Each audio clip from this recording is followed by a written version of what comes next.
money is not the root of all evil. The Bible just does not say that.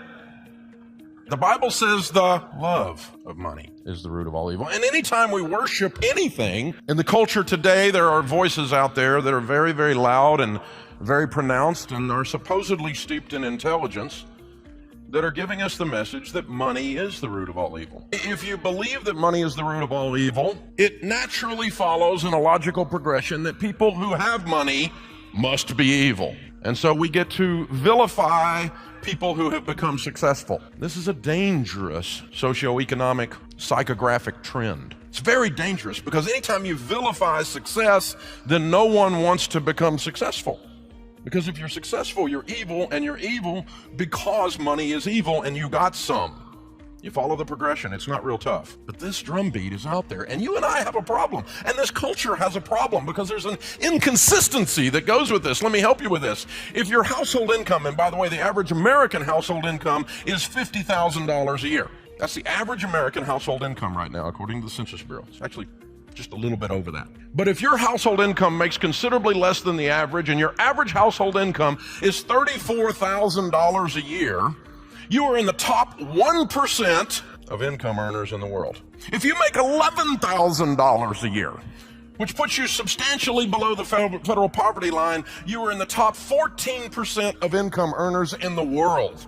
Most of the families in this arena today are rich. And if money is evil and rich people are evil, I'm looking at a bunch of evil people. This is a problem, you guys. This is a serious problem. Now, I know you don't feel rich, and I know probably your family doesn't feel rich because you get to compare yourself to people who are richer. But you're in the top 1% of the world. So when people start vilifying the building of wealth, especially when it's done by a believer who's doing it, it creates this hypocrisy in the marketplace, because the very people who are saying in the marketplace, doing this drumbeat about wealth is evil, are by definition wealthy people. And the problem is, in other words, that in North America today, we are the most successful group of people of this size, the United States of America, in the history of humankind. Financially, the United States of America is the largest group of financially successful people in the history of humankind. But you need to understand that there was a cause and effect of sowing and a reaping thing that caused that to happen. The reason you and I are so wealthy as compared to the rest of the world is the Judeo-Christian ethic that is underlying our entire economy and our belief system. Even if you're not a believer, even if you're not a Christian, a person of faith, it doesn't matter. You still are operating in a culture that functions with the value system of a Judeo-Christian ethic. Let me give you an example. We believe in this country that you should tell the truth. And if a company doesn't tell the truth, if you go to get your car fixed and they lie to you, that is considered a breach of ethics, and people do not do business with that mechanic again, and he goes out of business. If they lie to you at the doctor's office, you don't go back to that doctor's office. We don't believe in lying. Integrity, however, is not viewed that way universally around the world. Some cultures, it's actually an ethic. The ethic is that if you can mess someone over, you've done something good.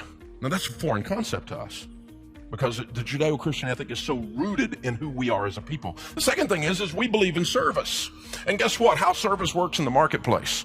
See, we believe in worship service on Sunday, but on Monday we believe in customer service. Whether you're a person of faith or not, you believe those things. You believe in good customer service. You believe that's how things ought to be done. They had bad customer service over there. We believe in good service. As a matter of fact, my wife and I went out on our date night a while back. She joined me. I was speaking in Phoenix 2 weeks ago, and she joined me down in Phoenix, and we had a date night at a sweet restaurant. I'll just tell you, the more books I sell, the better my date nights are. It's incredible, man. And we go to one of these restaurants. You know what I'm talking about? White tablecloth. You recline at the table because you're going to be there a while.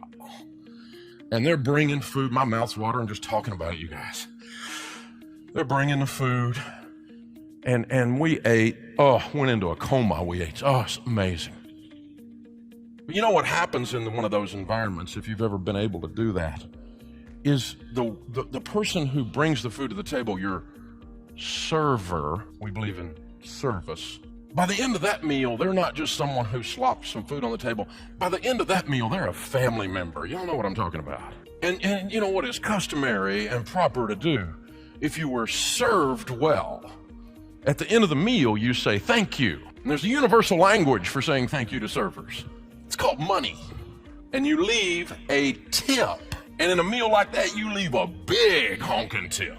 Because this is now your friend. You've got a connection. In our culture, we believe in rewarding service. Customers that are served well don't mind paying an organization for service. My friend Rabbi Lapin, who is an Orthodox Jewish rabbi, he says that in the marketplace, when you serve well, your customers give you certificates of appreciation with presidents' faces on them. We customarily say, thank you, and we issue a certificate of appreciation when someone fixes my water heater at my house, when someone fixes my car or changes the tire on it. We give certificates of appreciation for service in this culture. My friend Ken Blanchard says, profit is the applause your customers give you. This is why our society has prospered. These are just two of the ethics, service and integrity, that have caused that to happen. But we have a problem. There are really three proper views of wealth and possession, or three possible views of wealth and possessions. I'll go ahead and tell you ahead of time, two of them are wrong, one of them is right, and I have done all three, which means I've done it wrong some, more times than I'd like to admit in here today. The first spirit is a spirit of pride. Pride says, money comes from me. Now, this is the one I fell into the first time, and I can fall back into it too, because I believe in hard work. Money comes from me, and I think people ought to work. I created money. Money came from me. My success came from me. Now, these are performance-oriented individuals who check a box spiritually in their performance things. I've been there and done that, and people that fall into this spirit of pride, like I have, we like Bible verses that say things like, those that won't work, don't let them eat. We like Bible verses that say things like, the diligent prosper. Or when you're faithful with the little, more is given to you to manage. You will reap what you sow. I love those kinds of verses. Ramsey family's hardworking people. There wasn't a whole lot I learned growing up from my dad and mom, but one of the things I learned for sure was work. I asked my dad one time for some money to go down to the local market and get an icy. He handed me a lawnmower. Work. I believe in hard work, and I believe in those scriptures, but I don't believe that the farmer who's a mature believer plants seed, and when it rains and the crop comes up, says, didn't I do good with that rain thing? I'm pretty good at this rain thing. That crop was but all the result of my work. That's a dangerous place to be.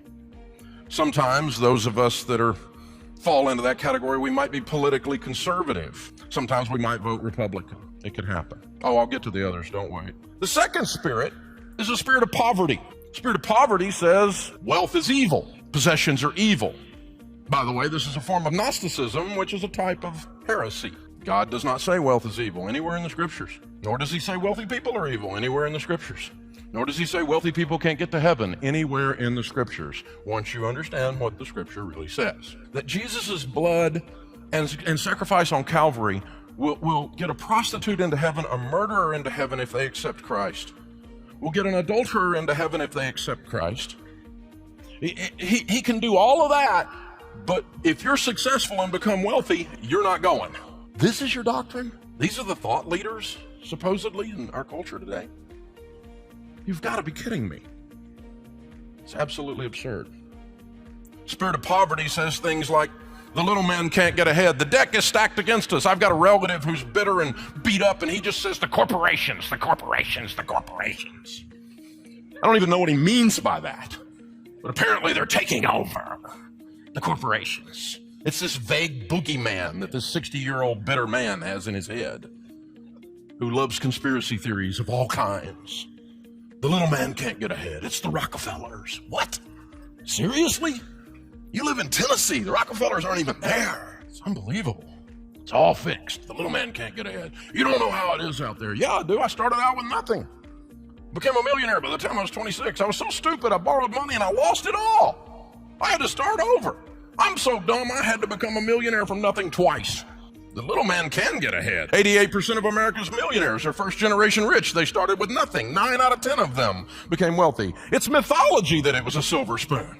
It's people who got up, left the cave, killed something, and dragged it home. But a spirit of poverty says, wealth is evil. Wealth is of the devil.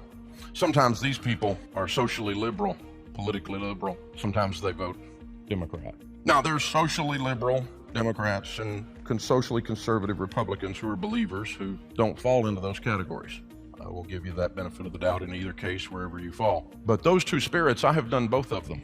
I have said it. This spirit of poverty, it has two cousins named jealousy and envy. Jealousy is I want what you have. Envy is I don't think I can have what you have, so I don't even want you to have it. My Catholic brothers and sisters call that one of the 7 deadly sins, spirit of envy. And that's loose in the land. But it only works and it's only noble if you believe money to be the root of all evil.